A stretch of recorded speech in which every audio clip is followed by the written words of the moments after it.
এই বাংলা নববর্ষ 1432 এর র্যালিতে অংশগ্রহণ করছেন সবাইকে শুভ নববর্ষ, ধন্যবাদ ও কৃতজ্ঞতা। এইভাবে সব সময় দলের ডাকে, দলের প্রয়োজনে যে কোনো সময় আপনারা সব সময় রাজপথে থাকবেন। আমরা সাভারে দীর্ঘদিন যাবৎ রাজনীতি করতেছি, সেই 96 সাল থেকে আজকে পর্যন্ত এই সাভারে বিএনপির রাজনীতি করতে গিয়া হামলা মামলা, নির্যাতন, বাড়িঘর ভাঙচুর এবং এই সাভারের সাবেক এমপি ডাক্তার এনামের কাছ থেকে অনেক রকম লোভনীয় প্রস্তাব পাওয়ার পরও আমরা তা প্রত্যাখ্যান করেছি।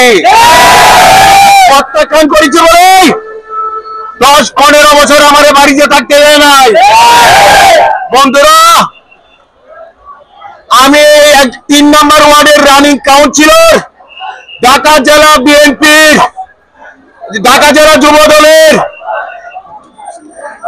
সিনিয়র যুগ্ম আহ্বায়ক, সাধারণ সম্পাদকের পদমর্যাদা এবং বাংলাদেশ জাতীয়তাবাদী যুব দলের কেন্দ্রীয় কমিটির মেম্বার থাকা অবস্থায় আমার সাভারের মাটি চাটতে হয়েছিল, কারণ আমি আপোষ করি নাই। আমি আপনাকে বলতে চাই, যারা আপোষকারী, একের অধিক জায়গায় আওয়ামী লীগ নেতাদের সাথে বিভিন্ন প্রোগ্রামে ছবি আছে, তারা কি সাভারে বিএনপি করার যোগ্যতা রাখে? আপনারা দলও চাই না, দল আমার পক্ষে, সাভারের মানুষ আমার পক্ষে। শেষ পর্যন্ত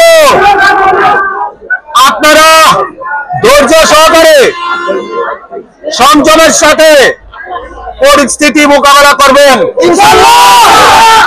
আমি রাজপথের মানুষ, রাজপথে আমার ঠিকানা, কারো হুকুমের গোলাম না। কিন্তু আমি সাভারের মানুষের সেবক হইতে চাই, সাভারের মানুষের সেবক। যতদিন সাভারের মানুষ আমার পাশে থাকবো, আমি সাভারের মানুষের অধিকার নিয়ে রাজপথে থাকবো। আমি মাদকের বিরুদ্ধে কথা বলি, সন্ত্রাসের বিরুদ্ধে কথা বলি। এই কথা বলার কারণে কিছু মাদকের ডিলাররা আমার শত্রু হয়ে গেছে। আমি এগুলা গায়ে রাখি না। আমি ধৈর্যশীল মানুষ, আপনারাও ধৈর্য ধরেন। আজকে আমাকে ধৈর্য ধরে আহ্বান জানিয়ে আমি আজকে এই সমাবেশ শেষ করলাম। ধন্যবাদ সবাইকে।